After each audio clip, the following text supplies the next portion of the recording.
Allah. Bu da işimizin yekunu. İşimiz yekunlaştı bugün. Şehitlerimizin her birinin şeklini vurduk.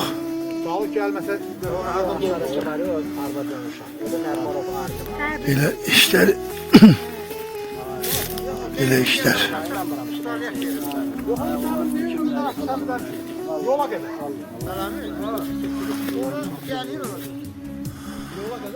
Allah hamsına rahmet eylesin.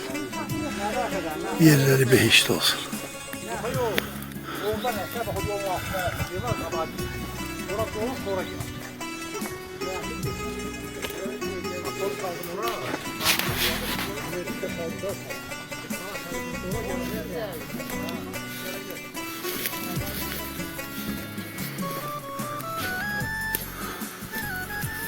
Çalıştık ki her bir şehidimize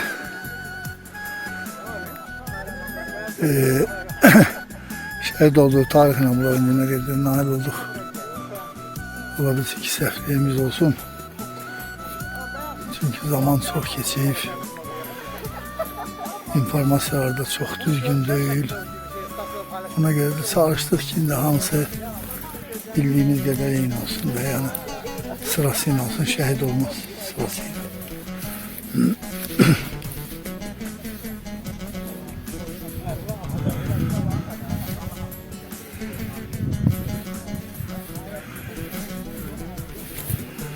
Abla Xeyriye ve Yardım Birliği'nin bütün grup üzvlerinin hamısına teşekkür ediyoruz.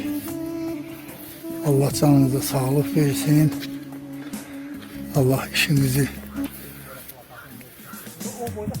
daha da mükemmel yerine getirmeye güç kuvvet versin. Allah'ın selamı olsun her birinizin üzerine aziz kardeşler, hansılar ki bu işte hem fiziki hem maddi köməkləri deyib. İnşallah cemaatimiz bu grupta daha sık birləşər. İşlerimizi belə, güzel işlerimizi devam etdirək Allah'ın köməkliyi ve yekun. Allah her birinize rahmet eylesin aziz şehitler. Allah devletimizi, milletimizi korusun. Bayrağımızı daim uza eylesin inşallah. İnşallah bir de biz zayıf olmayak ki bizim ne torpağımız işgal olsun, ne şehrimiz olsun. Teşekkürler her birinize aziz cemaatimiz.